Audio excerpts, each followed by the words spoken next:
ಹೋಗಿದ್ದಾರೆ ಅನ್ನೋದು ಸಹಿತ ಇಲ್ಲೇ ನಾವು ಗಮನಿಸಬೇಕಾಗ್ತದೆ. ಯಾಕಂದ್ರೆ ಇವತ್ತು ಏನೋ ಡಿ ಕೆ ಶಿ ಅವರು ಯಾವುದನ್ನಾದರೂ ಯಶಸ್ವಿಯಾಗಿ ನಿರ್ವಹಿಸಬೇಕಾಗಿದ್ದರೆ ಅಲ್ಲಿ ಮುಖ್ಯವಾಗಿ ಒಂದು ದೊಡ್ಡ ಧ್ವನಿ ಒಬ್ಬ ನಾಯಕ ಅಲ್ಲಿ ಬೇಕಾಗಿದ್ದಾರೆ.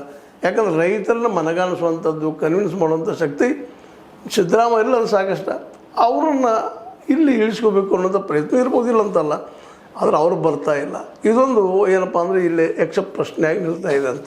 ಹೀಗಾಗಿ ಈ ಬೆಳೆದಿ ಸಮಸ್ಯೆ ಸರಳವಾಗಿ ಕಾಂಗ್ರೆಸ್ನಿಂದ ಬಗೆಹರಿಲಿಕ್ಕಿಲ್ಲ ಅನ್ನುವಂಥದ್ದು ಮತ್ತು ಅದೇ ಕಾಲಕ್ಕೆ ಇದನ್ನು ಬಗೆಹರಿಸಿಕೊಡಬಾರ್ದು ಅನ್ನೋಂಥ ಮನಸ್ಥಿತಿಗೂ ಸಹಿತ ಬಿ ಜೆ ಪಿ ಮತ್ತು ಜೆ ಡಿ ಎಸ್ ಎರಡೂ ನಿಂತಿದ್ದಾವೆ. ಅದರಲ್ಲೂ ಮುಖ್ಯವಾಗಿ ನಮ್ಮ ಕುಮಾರಸ್ವಾಮಿಗಳಂತೂ ದೇವೇಗೌಡರು ಮತ್ತು ಕುಮಾರಸ್ವಾಮಿಗಳು, ನಿಖಿಲ್ ನಮ್ಮ ಕುಮಾರಸ್ವಾಮಿಗಳು ಎಲ್ಲರೂ ಇವರು ಏನು ಮಾಡ್ತಾ ಇದ್ದಾರಪ್ಪ ಅಂತಂದ್ರೆ ಇದನ್ನು ತಮ್ಮ ರಾಜಕೀಯ ಒಂದು ವಿಷಯಕ್ಕೆ ಬಳಸಿಕೊಳ್ಳುವಂಥ ಸಾಧ್ಯತೆಗಳು ಹೆಚ್ಚಾಗ್ತದೆ.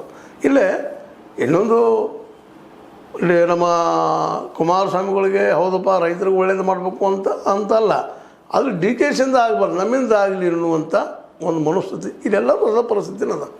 ಹೀಗಾಗಿ ಬಿಡದಿಯನ್ನು ಈ ಸದ್ಯದಲ್ಲೇ ನೋಟಿಫಿಕೇಷನ್ ಮಾಡಿದ್ದದ, ಅದನ್ನು ಟೌನ್ಶಿಪ್ ಬೆಳೆಸೋದಕ್ಕೆ ಇವರೆಲ್ಲರೂ ಸಹಕಾರ ಕೊಡ್ಬೋದಾ ಅನ್ನೋಕ್ಕಿಂತಲೂ ರೈತರನ್ನು ಮಾತ್ರ ಇಲ್ಲೇ ರೈತ ಸ್ವತಃ ಎದ್ದು ನಿಲ್ತಾ ಇದ್ದಾರೆ ಅಂತ ಅವ್ರನ್ನೆಲ್ಲ ಬಾಡಿ ಲ್ಯಾಂಗ್ವೇಜ್ ನೋಡಿದಾಗ ಅವ್ರು ಹೋಗಿ ಮಾತಾಡಿಸಿದಾಗ ಸ್ಪಷ್ಟವಾಗಿ ನಮ್ಮ ಕಣ್ಣಿಗೆ ರಾಚುವಂಗೆ ಕಂಡು ಬರ್ತಾ ಇದೆ. ಯಾಕಂದರೆ ಅವ್ರು ತಮ್ಮ ಭೂಮಿಯನ್ನು ಕಳ್ಕೊಳ್ಳೋದಕ್ಕೆ ತಯಾರಿಲ್ಲ. 2 ಕೋಟಿ ಅಲ್ಲ 10 ಕೋಟಿ ಆದರೂ ಕೊಡೋದಿಲ್ಲ ಅನ್ನುವಷ್ಟು ಮಟ್ಟಿಗೆ ಮಾತಾಡ್ತಾ ಇದ್ದಾರೆ.